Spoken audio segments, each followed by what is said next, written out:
de volta com 360 graus, hoje falando sobre Novembro Azul e câncer de próstata, com o especialista Dr. Danilo Galante, que continua esse último bloco esclarecendo muitas dúvidas para a gente. Dr. Danilo, vamos falar mais um pouco sobre tudo isso. O que é o exame de PSA?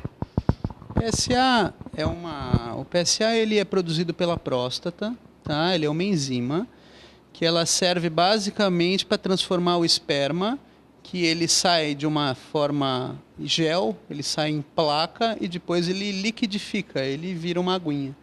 Então o PSA ele é uma enzima que serve exatamente para isso, né?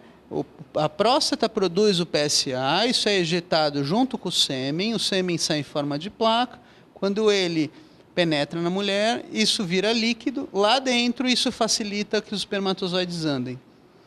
Então, a função do PSA é essa, mas a função médica do PSA é medir volume de próstata, medir crescimento de próstata.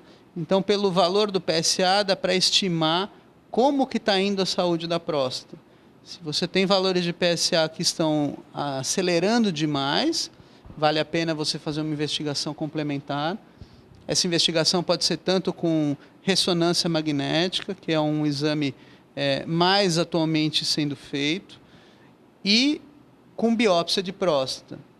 Atualmente a ressonância ela tem feito as biópsias ficarem um pouco mais adiadas.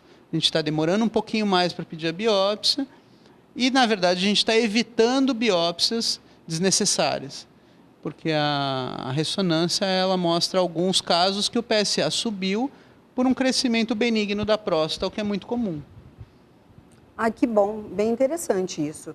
E, doutor, existe algum exame que substitua o toque retal? Não, infelizmente para os pacientes não. Porque todos eles perguntam, primeiro, se o PSA já não é o suficiente. Eles perguntam isso. E segundo, se um exame, por exemplo, um ultrassom, não pode substituir. A verdade, na era pré-PSA, a gente fazia diagnóstico de 10 a 20% só dos tumores, porque a gente pegava tumores avançados. Quando um tumor ele dá um nódulo no toque, que é o que a gente sente, normalmente esse tumor está um pouco mais avançado. Tá? Quando o PSA ele chegou, teve essa esperança, entre aspas, de que o toque ia sumir.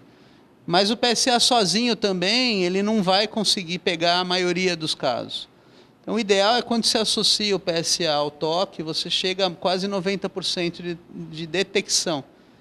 Então, não tem jeito de tirar um do outro. Um é complementar do outro. Uhum. E implica, por exemplo, se algum desses derem alterados, implica em ter câncer de próstata ou não?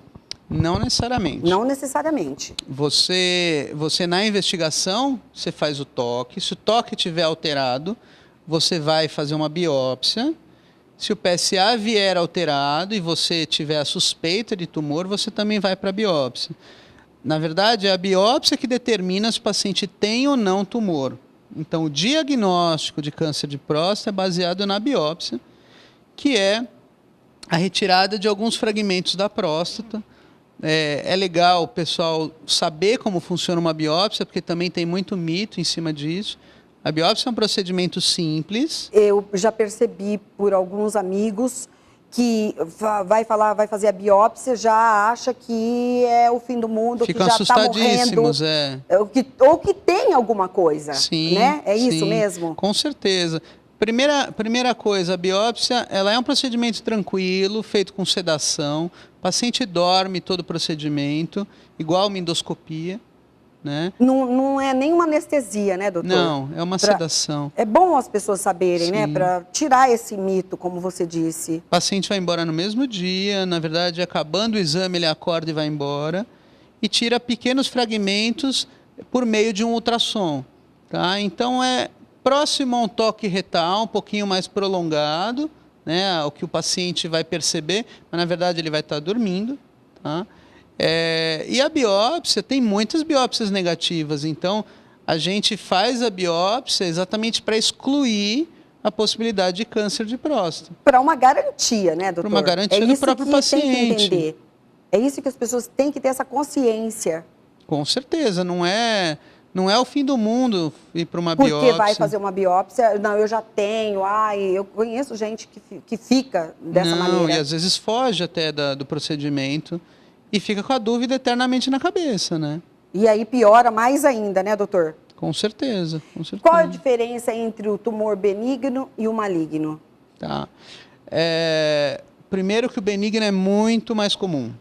Tá? O que a gente chama de tumor benigno, os urologistas chamam de hiperplasia benigna.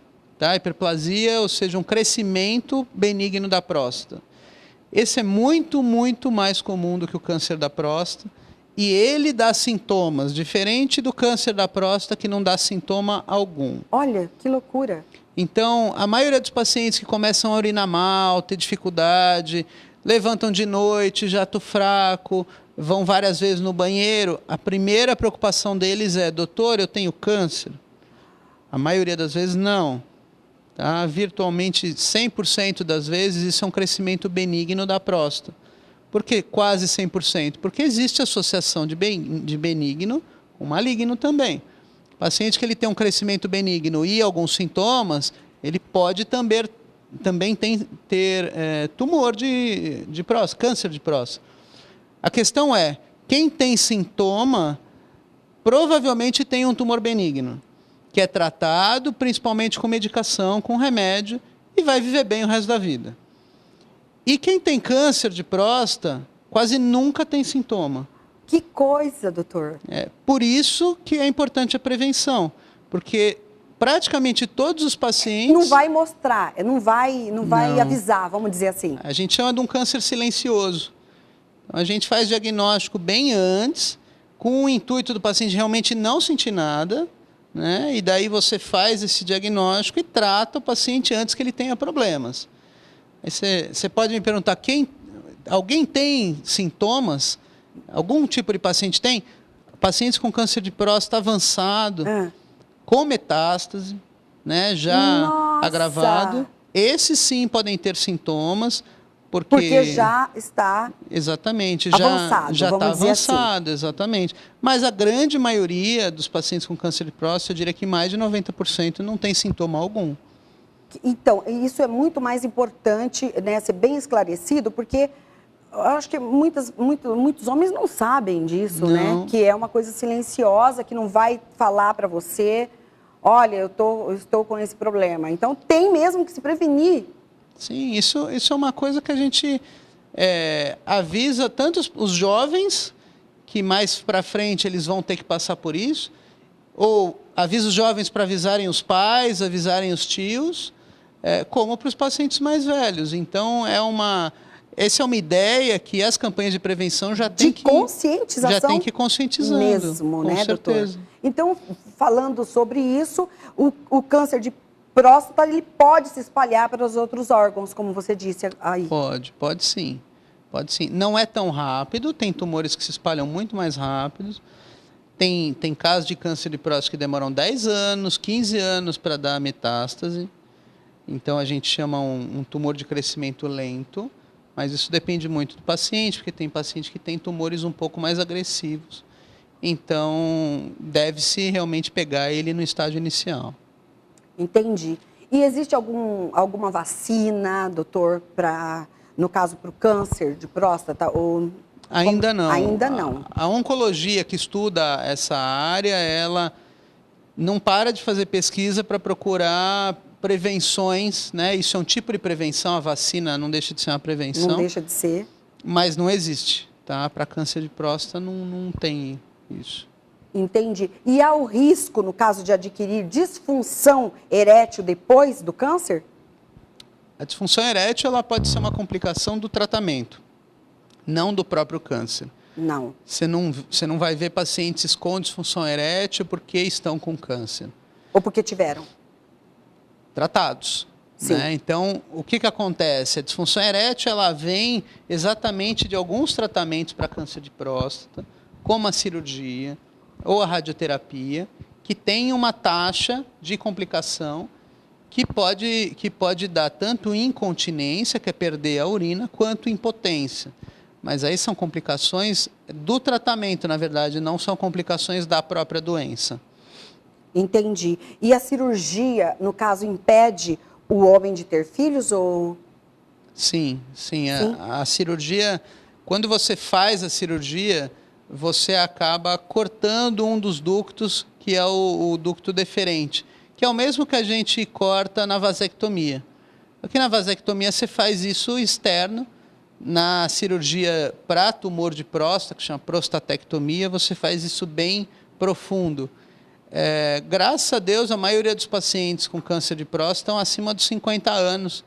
Então, eles já decidiram por ter ou não mais filhos. Não é uma questão que incomode muito os pacientes. Mas, sendo objetivo, sim, ele fica infértil, né? Ele fica? Fica. Entendi. E doutor, qual é a relação da próstata e da ereção? Muitos querem saber isso. Tá. A próstata, ela fica numa região central da pelve, né? Bem na frente da bexiga. Na verdade, ela fica entre o canal por onde passa a urina, que é a uretra, e a bexiga. Quando você tira a próstata, você tem um risco de mexer nos feixes de nervos da ereção. O que acontece é que os feixes que passam, os nervinhos que vão para o pênis e dão a ereção, eles estão muito colados na próstata. E quando você mexe na próstata para tirar, você tem um risco de lesar esses nervos e dar alteração de ereção. Não são todos os pacientes que fazem a cirurgia da próstata que vão perder a ereção. Tá? Na verdade, a maioria dos pacientes não perde a ereção. Não perdem? Não perdem, a maioria não perde. Tá? Mas uma parte dos pacientes perde exatamente por isso. Tá? Entendi. E nós já estamos quase encerrando, né? Quais as chances de um homem ter o câncer de próstata? Chances baixas, chances menores do que 5%. Isso na população geral, né? Quando você tem pacientes negros ou com histórico familiar, isso já aumenta, né? Mas não são números tão alarmantes assim. Mas é o suficiente para você começar a investigar mais cedo. Mas na população geral, o número percentualmente não é tão alto, em porcentagem não é tão alto, mas absoluto acaba dando muita gente, né? Perfeito, eu acho que a nossa conversa foi bastante esclarecedora para o meu telespectador. E pena, chegamos ao final do nosso programa. Foi tão rápido, né, doutor? Quando o assunto é interessante, voa! Eu quero te agradecer por estar aqui no meu programa 360 Graus, da TV Cidade, e pedir para você deixar seus contatos, o convite já para você voltar outras vezes aqui comigo, claro, sim. E você deixar os seus contatos, o que você queira. Tá bom. Primeiramente, eu agradeço o convite, sempre que convidado eu vou comparecer. Muito obrigada. Eu tenho um site que é o www.drDanilogalante.com.br. Esse doutor é DR, então é drdanilogalante.com.br. Ok. Telefone do consultório, deixa eu colar aqui. Pode colar, não tem problema, né, gente? 3262-5564. Ok. Também dá para me achar pelo Facebook, pelo Instagram, eu tenho o canal YouTube. Danilo Galante. Em qualquer um deles, Moreno vai aparecer. Ok.